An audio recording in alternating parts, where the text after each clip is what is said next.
Magandang umaga, East Asia! Magandang tanghali! Teka lang. Bakit? Napansin ko lang dalawang seasons na tayo. Oo. Nood lang sila nanood. Wala naman itong bayad, di ba? Oo. Alam mo gagawin nyo lang para mabuhay itong programa to. I-click nyo lang yung share. Share lang So muna. bago tayo magsimula, hindi tayo magsisimula hanggang hindi nila pinipindot yung share. Okay, sige. sige. Kaya Kaya tayo magsimula. Mapatigasan tayo dito. Walang magsisimula hanggat wala nag-share. Baka di nila alam kung saan yung share. Turo mo kasi yung share. Yun, sa baba. Basta hindi nila alam yung share, mangmang sila. Kaya nga, teka, mag-usap tayo. Pindutin mo na, hindi kami magsisimula hanggang di mo na pipindot. Ayun, may pumindot tayo isa. Kasi game na tayo. Yan. Magandang umaga, East Asia! Magandang tanghali, classmate. At magandang gabi, mga ka-heartbeat. Ito po ang programa na eksplosibo para sa mga nasa paa ang utak at pinaglihi sa kabalbalas. Easy. Welcome sa #1 news and commentary program na walang kapag-apag-asang manalo ng award maski most punctual man lang. Most punctual, late nga lagi ito. Walang kukontra sa... Kontrabando!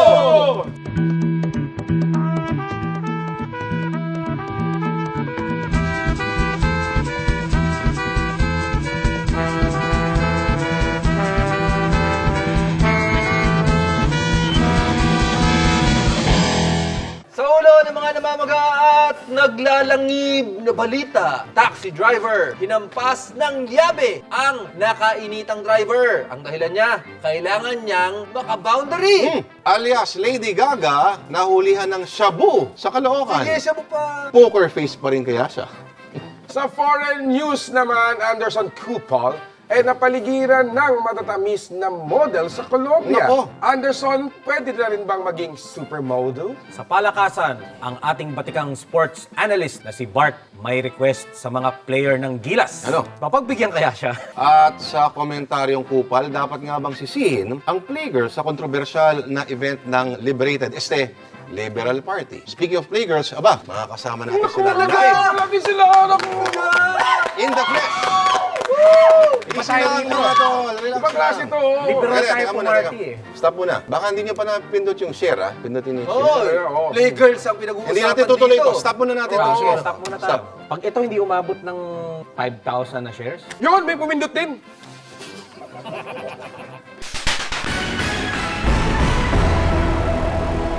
Imbis na makagarahe na sa presinto ang bagsak ng isang taxi driver. Imbis kasi sa sirang gulong gamitin ng liabe, sa ulo ng nakaaway niya na driver ito Naku, ginamit. hindi Ang na. dahilan niya, traffic kasi. Abay, loko rin ano? Narito ang report.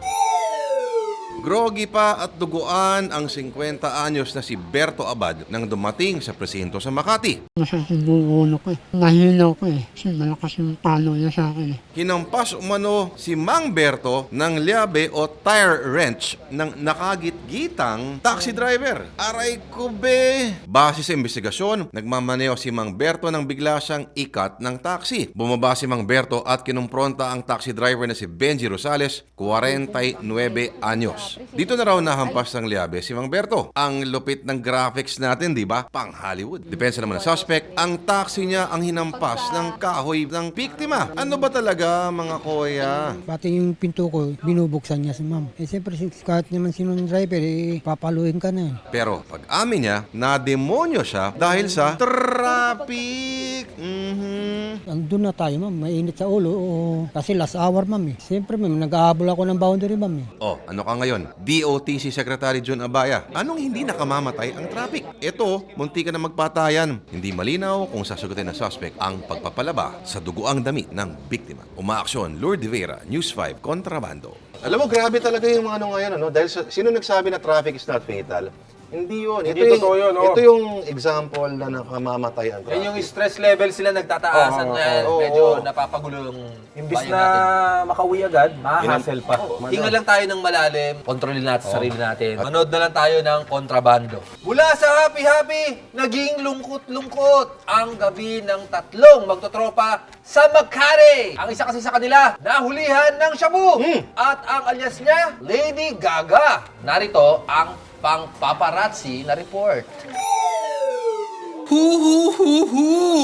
Naglulupasay sa iyak ang babaeng ito sa presinto sa Caloocan. Nag-ice skating ka ba? Ay, teka! lalaki pala!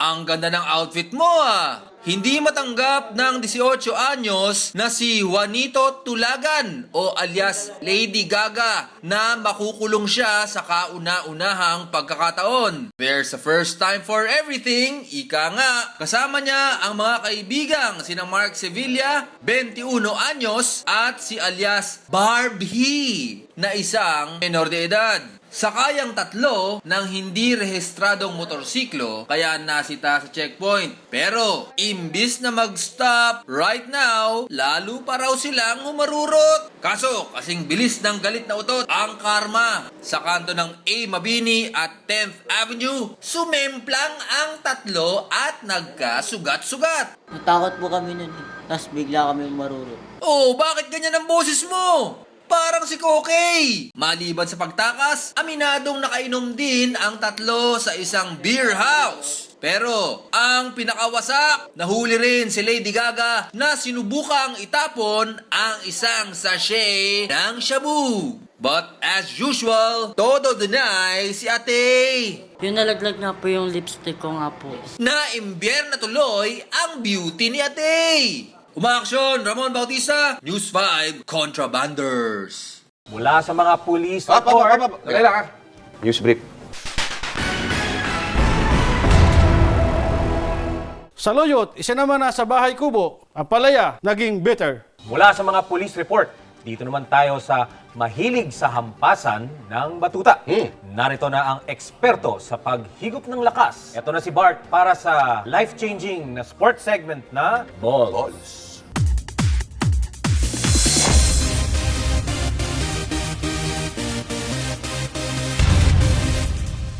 Puso, puso, puso.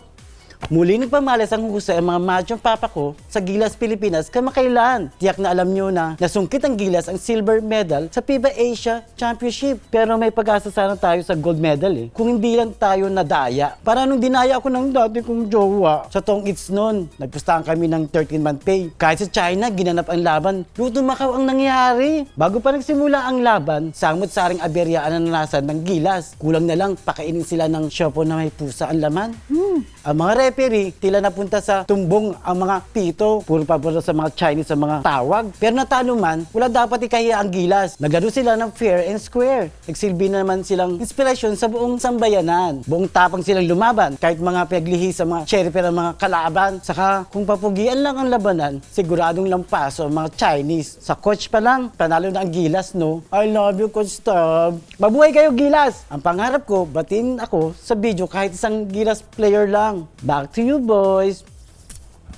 Para sa akin, champion pa rin ng Gilas. Oo naman. Hindi pa rin talaga yan. Puso nilang pinakita. Sana ipagpatuloy lang yung national team program na yan. Hindi mag-prepare pag may tournament. Maganda yung ginawa sa Gilas, dire-diretso. Dire-diretso, oh. Pero matutulungan mo ba si Bart doon sa kahilingan niya na batiin siya ng mga taga-Gilas? Kilala mo yung iba doon? Oo, kalala natin yan. Homie mo yun. Bart, pupunta tayo dun sa dugout. Papabati tayo. Papabati. Habang nagsashower. Habang nagsashower yung mga player. Sorry. Ito naman mga tol, kumustahin naman natin ang mga pangyayari sa Mang Eskinita sa Galaxy. Live na live sa Colombia ang ating award-winning foreign news correspondent si Anderson Cupal na laging inaaksaya ang ating Pujay. Grabe. Anderson, what do you have for us? What's up, motherfucker? I'm your friendly neighborhood foreign news correspondent, Anderson Kopal. Last time I was in Germany to celebrate Oktoberfest. Now, let's continue our cultural trip around the world here in Colombia. As you can see, I'm here in fashion show because of my impeccable taste in fashion. I was invited to cover the country's first ever fashion week. Why, of course, I'm no stranger to high fashion. From the GG Cup to leather fans to Alfombra, you name it. I'm surrounded by beautiful and sexy models here. I love my job. One girl even has her tight ass exposed. Shake your Von girls. Shake what your mama give, yeah. The fashion show featured skiffy outfits and classy dresses. There's also a weird hat that looks like a trap. But overall, I love the fashion show. First, very chic, elegant, and contemporary. Now, I wonder, can I be a supermodel as well?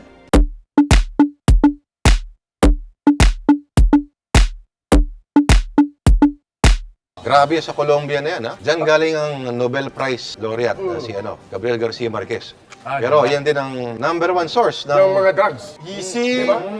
Mga babaeng magaganda. Teka muna, ano ba isuot mo? Asabi na nga ba eh. Bakit, tol? Alam mo kaya Akala mo ikaw lang yung nabayaran, ha? Lalong kakalat yung chismis na binayaran tayo Hindi, eh. ano to? Kasi guess natin yung liberal ako eh. Ano ba naman yung gano'n? Liberal ka kung pumarty. Eto nga, may regalo pa nga ako sa'yo. Ayan, t-shirt din to, tol. Ang ganda na yung Hindi t-shirt. mo, baka mahalataan nila na binayaran ako. Akin na lang, tol. Akin na lang. Ayan. Liberal party tayo. Yan. Alright. Ngayon naman, alamin natin ang magiging lagay ng panahon kahit hindi kami updated. Sa sobrang tindi at accurate ng aming weather forecast, nagpapatutor na ang pag-asa. Narito na ang weather reporter na sweet lover. Pasok, Binibining, Bea, Benedicto.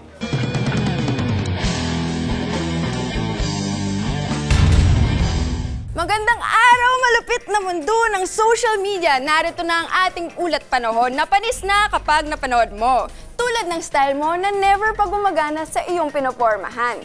May papasok na sama ng panahon sa Philippine Area of Responsibility at kung ito ay magiging tropical storm ay tawagin nating girly. At tulad ng lahat mga girly na dumaan sa buhay mo, magdudulot ito ng matinding pag-ulan, pagkulog at pagkidlat. Hindi lang sa hapon ngunit sa magdamag at madaling araw. Pero huwag ka nang malumbay, hintay pa more, balang araw ay meron ding papatol sa iyo. Trivia time na mga lipin ng internet! Alam nyo ba ang working title ng Kontrabando before mag-shoot ng pilot episode? A. Halina mga mangmang. B. Sa ulo ng mga nagnananang balita. C. Barely Legal 12. O D. Abang Bus. Ang makakuha ng tamang sagot ay mananalo ng kiss, sabay hug, mula kay Bart. Okay, back to you boys! Move over, sex bomb dancers. Mahiya kayo sa balat nyo, Spice Girls. Tanda ng reference yun. May pinakabagong hit na girl group ngayon mga kapatid at ang dahilan, ang napaka-liberal na party. At ngayon live and alive sila dito sa Kontrabando kung saan nagigest po ang mga kalibel ni US President Barack Obama at Vladimir Putin ng Russia. Siguradong kilala nyo sila mga kapatid. Tumindig at magbigay pugay sa Playgirl! Alam nyo, yung mga boss namin, hindi kami dinadalaw dito. Pero andyan sila ngayon, no? Andyan sila ngayon. Ayan. Carla and Jinky. Okay. Paano kayo nagsimula sa Playgirls? May category ba yan? Magaling ka bang sumayaw? Siyempre. Siyempre kailangan magaling ka mag-twerk. So, ang trademark talaga ng Playgirls ay twerking. Ano ba mga base lang kailangan para maka-twerk ng maayos? Kailangan magaling ka talaga mag-muscle control. Muscle. Oo nga, no? Oo, kasi muscle yun eh. Di ba? Oo. Self-control nga, minsan wala tayo to. Easy. Teka muna, in-expect mo ba nagiging ganito kalaki tong usapin na ito? Oo, in-expect ko na rin. Kasi nung una pa lang, nung paglabas pa lang namin sa venue, hanggang sa pagpasok pa lang namin, nakita namin na sobrang daming tao na hindi namin alam na may nagaganap pala na campaign doon. Paano kayo nagdedesisyon kung sino ang hahatakin sa crowd? Hindi kami nagdedesisyon kung sino nga hatakin. Mag-announce na lang kami na kung sino gusto sumali sa games namin. Akit na lang sila. So yung kasayaw nyo dun sa video, kusang loob na pumunta sa stage. Ay, madali po. Gano'n naman pala eh. Huling hirit sa lahat ng mga malamang hinusgahan na kayo. Ano ang mensahe natin sa kanila? Wala kaming ginawang masama. Unang-una alam namin yung ginagawa namin, trabaho lang yun sa amin. Huwag sanang maging judgmental. Hindi naman po kami nagigilty sa ginawa namin eh. Kasi alam namin kung ano yung tama at mali sa ginawa namin. Sumunod lang po kami sa sinabi sa amin ng client. New dance craze kasi yun, di ba? Twerking. So, ayan, twerk it like Playgirls. Yan. Mali siya is in the eye of the beholder. Kaya nga kung tinikling ang uso, yun ang sasayawin nila. Sa puntong ito, May gusto bang mag-volunteer dyan? yan. Eto na mga boys at mga girls, ang Playgirls!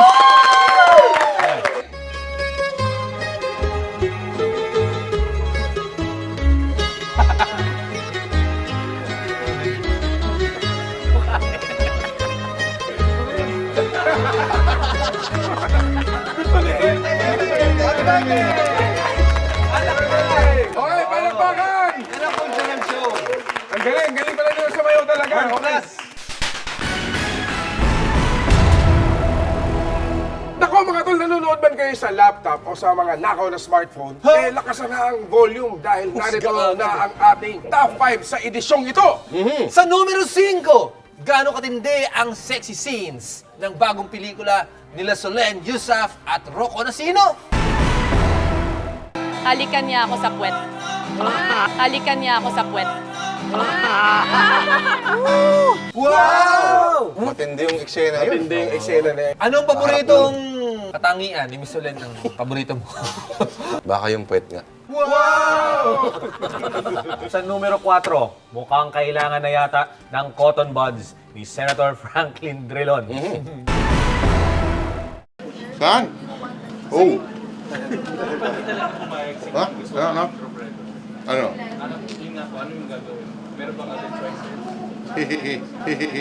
Ano? I'm sorry?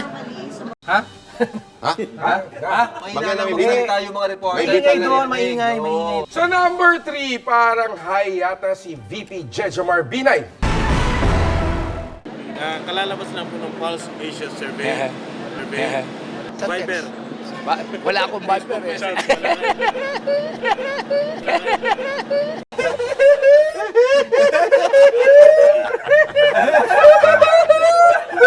Alam mo, suki-suki na natin si VP Binay. Ibang klase, oo. Bawat kaunting galaw lang ni VP Binay, umaabot sa top 5 natin. Okay, sa ikalawang pwesto mga kapatid, ang pinakasikat na aswang sa Capiz.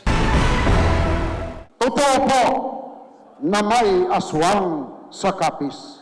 Ang aswang na ito ay hindi aswang na kumakain ng tao. Ang aswang sa Capiz ay aswang na uhaw na maglingkod sa ating bayan. Tanggapin natin ang aswang sa Capiz, Secretary Mar Rojas.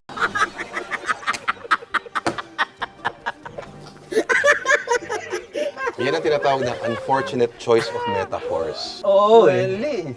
mali. Uhaw. Uhaw. Maglilingkod. Maganda naman yung intention ng gustong sabihin. Pero, Aswang eh. hindi kasi yun, congressman yun mula Capiz. May chismis kasi. Parang dun sa nakakaararami. Kaibigan nyo. Baka Sa mapersona ng grata ka Capiz, niyan. marami dong aswang. Mga meat lang naman yan. In fact, meron dati silang tinatawag na Aswang Festival, na parang Dracula Festival sa Romania. Pero maraming umangal na mga Katoliko sarado kasi parang nagbibigay daw ng negatibong mukha sa probinsya, sa probinsya. At sa number 1, sa ating top 5 sa ligong ito, ng maka-fist bump ng isang tao dito, ang aswang!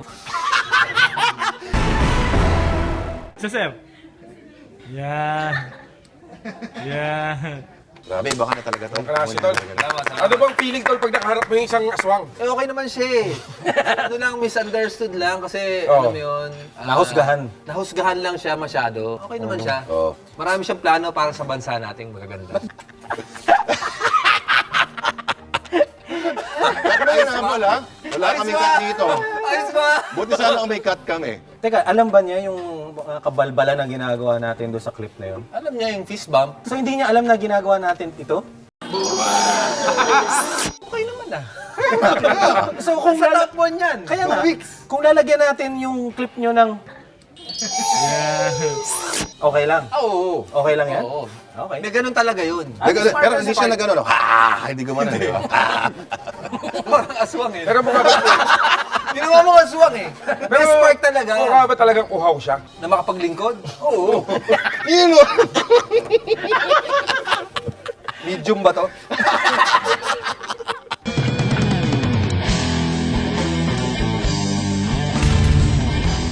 Hi fans, ako si Generoso Kupal. Magkakadugo lang tayo, kaya kupal ka rin. Natapos na naman ang weekend. Saan kayo gumimik? Sa Valkyrie ba? Sa Gramercy? Sa Limits Disco? Pero hindi nyo na kailangan pumunta sa mga mamahaling club para lang makita ng mga kumikinding na chika bibs. Pumunta lang kayo sa mga event ng Liberal Party. Sigurado, solve na kayo. Gaya na lang ng controversial na party ni Congressman Benji Agaraw. Happy na, birthday pa. Pero imbis na ang mga lintik na politiko ang tira, tirahin, sinisisi rin ang grupong Plaguers dahil sa kanilang performance. Masyado raw itong mahalay. Pero teka, naghanap buhay lang din naman sila, di ba? Siguradong ayaw din nilang mabastos, pero kailangan nila itong gawin para kumita. Ang saklap, di ba? At least hindi sila kurakot. Isa pa, bakit kapag si Maha Salvador o si Miley Cyrus ang nag-twerk, pinupuri pa? Kung makahawak naman at makakiskis ang ibang manyake sa event, tila 4 na dekada silang nasa bunganga ng bulkan at hindi nakakita ng babae. Mas gentleman pa ang patay kong kuko. Kaya wag agad husgahan ng mga babae dahil sumasayaw ng sexy. Malay nyo, may binubuhay din silang pamilya. Ang mas nakakagalit, ang pilit na pagtanggi kahit malinaw na nagsisinungaling na. Diba, Attorney Francis Tolentino? Sabi nga ng homeboy ko na si Luni Potapeting na corner.